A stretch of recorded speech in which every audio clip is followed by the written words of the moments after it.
आप सभी को हर हर महादेव जय बाबा केदार। जैसा कि आप सभी को पता है, हमारे उत्तराखंड को देवभूमि भी कहा जाता है। यहाँ के कण कण में भगवान वास करते हैं। हमारे उत्तराखंड में अनेकों प्राचीन मंदिर हैं और हर मंदिर का एक विशेष महत्वपूर्ण इतिहास रहा है। आपको बता दें कि हम बात करने जा रहे हैं श्री टपकेश्वर महादेव मंदिर के बारे में, जो कि देहरादून के गढ़ी कैंट में स्थित है। तो यहाँ का नाम टपकेश्वर आखिर क्यों और कैसे पड़ा, आइए जानते हैं श्री टपकेश्वर महादेव मंदिर के मुख्य पुजारी श्री भरतगिरी जी महाराज द्वारा। साथ ही महाराज जी आपको यह भी बताएंगे कि श्री टपकेश्वर महादेव मंदिर में संध्या आरती में क्या विशेष पूजा अर्चना की जाती है, कब किया जाता है महादेव जी का श्रृंगार, सुबह या शाम।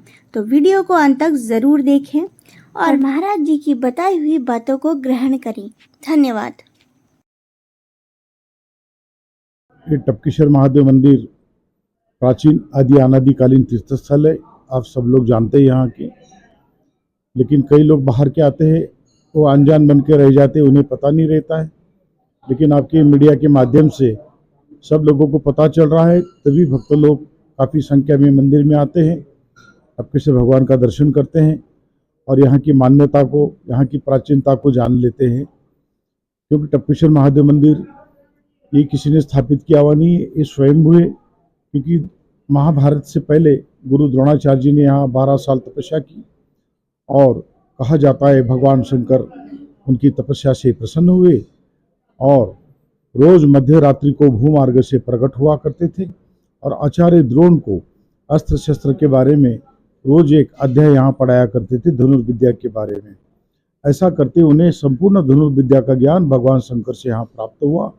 बाद में उन्होंने कौरव पांडव को यहीं पे शिक्षा दीक्षा दी और 2 सेना का निर्माण किया।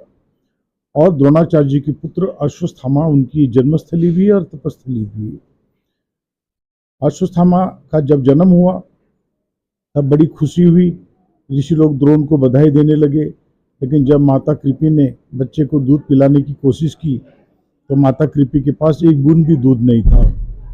परेशान हुए सब लोग, अब करे तो करे क्या करे। कि रोज जो चावल पकाया करते थे और उसके ऊपर का माड़ निकाल के पेड़ के पत्तों से पिला पिला के उस बच्चे को बड़ा किए। और भी ऋषि लोग यहाँ तपस्यारत थे, वो भी तपस्या किया करते थे और ऊपर की और घास फूस की कुटिया बना के अपने परिवार के साथ रहा करते थे। तो अश्वत्थामा के साथ सुबह सुबह वो बच्चे खेला करते थे। आगे चल के उनकी मित्रता हुई। फिर अश्वत्थामा एक रोज खेलते हुए उनकी कुटिया में गए, देखा कि सभी बच्चे अपने अपनी माता की गोद में लेटे हुए हैं। अश्वत्थामा को आश्चर्य हुआ, पता नहीं क्या कर रहे होंगे। थोड़े 2 कदम आगे बढ़े तो उनकी माता ने कहा, बेटा रुक जाओ, तुम बाहर ही बैठो, अभी बच्चे आ जाएंगे। अश्वत्थामा को बुरा लगा और अश्वत्थामा के सामने उन माताओं ने अपने अपने बच्चों को पल्लू से ढक दिया और सहलाते हुए प्यार से दूध पिलाने लगी। अश्वत्थामा को लगा कि इनकी माताएं मुझे देख के क्रोधित हुई, इसलिए इन बच्चों को ढक दिया है। तो बार बार देखने की कोशिश करते मुझे, फिर उनकी माता उनको ढकती है और मारती है।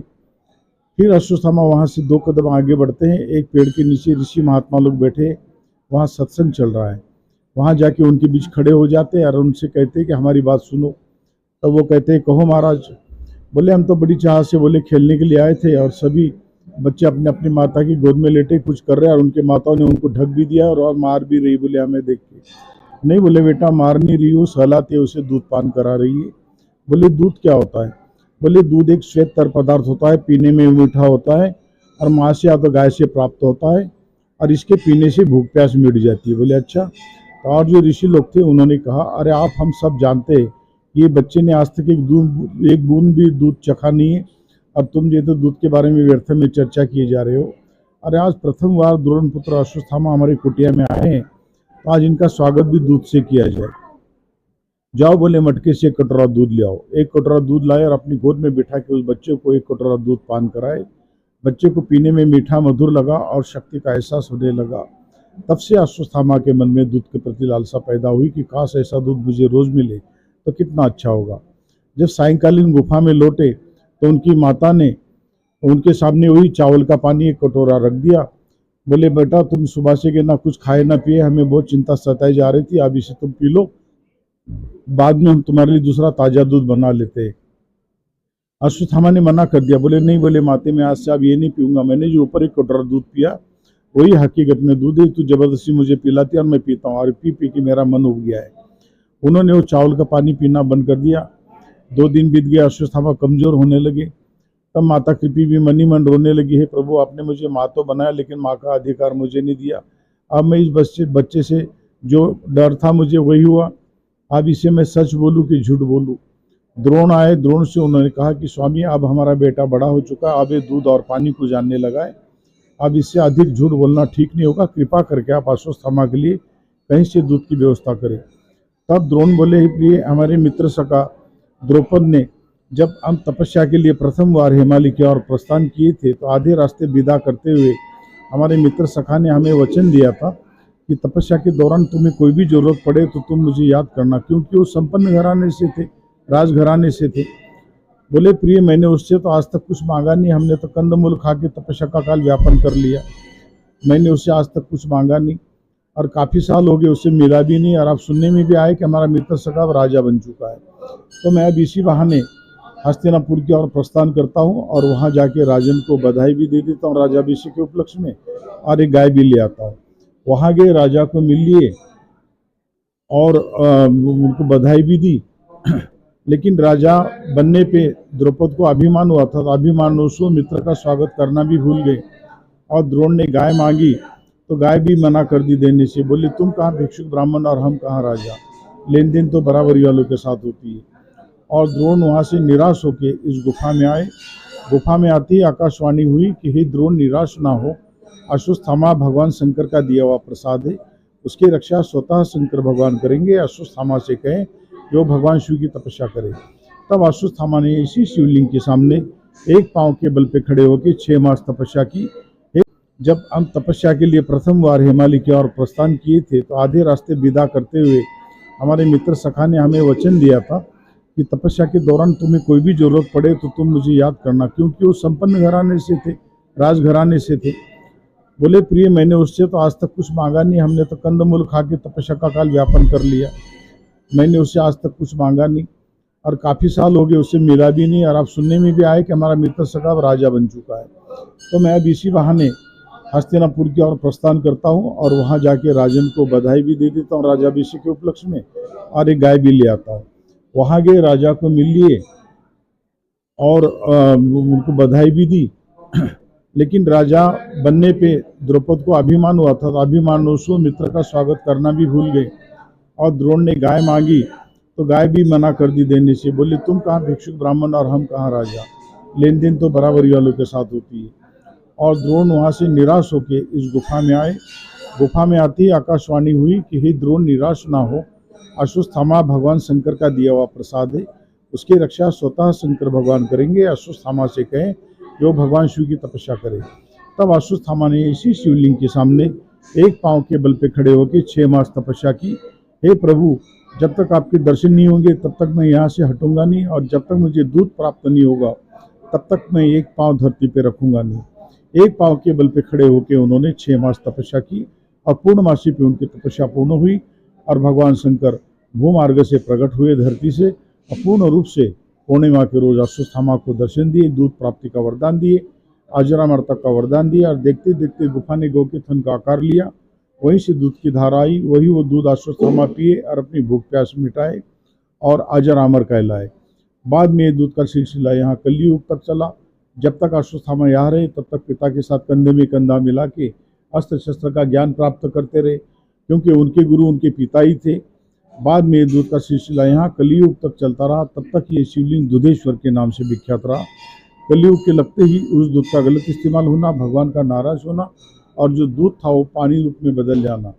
हजारों सालों से इस स्वयंभू शिवलिंग के ऊपर निरंतर जल की बूंदें टपक रही है, तब से इनको आज टपकेश्वर के नाम से जाना जाता है। ये स्वयंभू शिवलिंग होने के कारण इसकी विशेष मान्यता है। पूरे भारतवर्ष से भक्त लोग आते हैं, टपकेश्वर महाराज का दर्शन करते हैं और पात्रता अनुसार उनको फल की प्राप्ति होती है।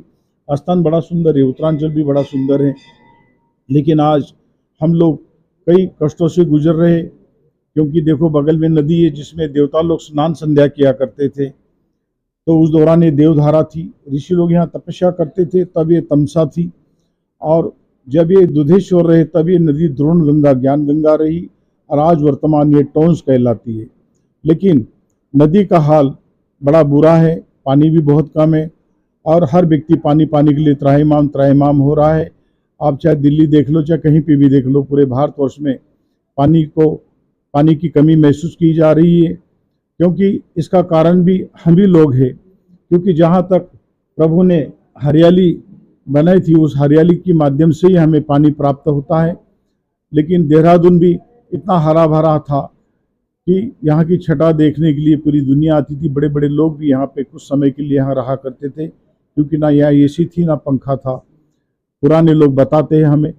लेकिन आज ये स्थिति हो रखी है कि यहाँ पे भी आग बरस रही है, क्योंकि हमारी देहरादून की जितनी भी छटा है हरियाली की, आज जनसंख्या भी बढ़ चुकी है पूरे भारत में, ऐसा नहीं कि देहरादून में ही है।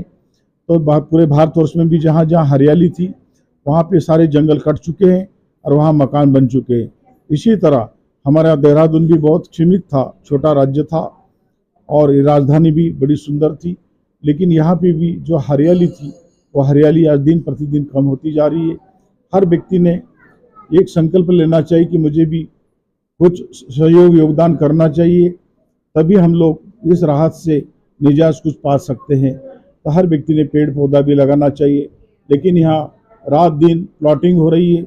अभी सुनने में आया गुच्छू पानी के ऊपर भी प्लॉटिंग हो रही, वहाँ पे भी बहुत पेड़ कट गए।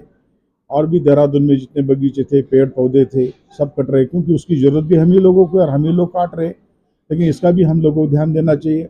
और हर बात के लिए हम लोग सरकार को जिम्मेवार सब बताते हैं। अब सरकार भी क्या करे, जनसंख्या भी बढ़ती जा रही है, तो हम तो सबसे सरल और सुंदर रास्ता ही बताते, तभी हम लोगों को सबका कल्याण हो सकता है पूरे भारतवर्ष में। जब तक ये जनसंख्या कानून नहीं लगेगा तब तक हम संपन्न नहीं हो सकते।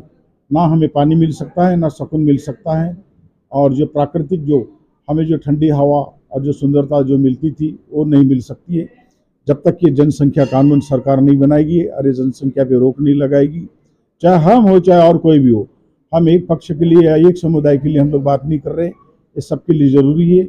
जनसंख्या कम होगी तो हम लोग संपन्न रहेंगे। एक व्यक्ति कमाने वाला है और घर में संख्या बढ़ती जा रही है, और फिर वो व्यक्ति घर से यहाँ रोता हुआ टपकेश्वर आता है, कहता है महाराज जी मुझे किसी ने बंधन कर दिया, मैं भी पहले कमाता था लेकिन आप जब मेरे घर में 5 पैसा रुकता नहीं, मैं बड़ा बेकार हो गया हूँ, बच्चे का खर्चा पूरा नहीं करता, फीस पूरी नहीं कर पाता। भाई जनसंख्या बढ़ेगी तो सभी तरह से हम पे जोर पड़ेगा। इसलिए सबसे बड़ा मंत्र और यही एक उपाय है इसमें कि जनसंख्या कानून भारत में सबसे जल्द से जल्द लागू होना चाहिए, तभी हम लोगों को सुख और शांति भी और सुकून भी प्राप्त हो सकता है।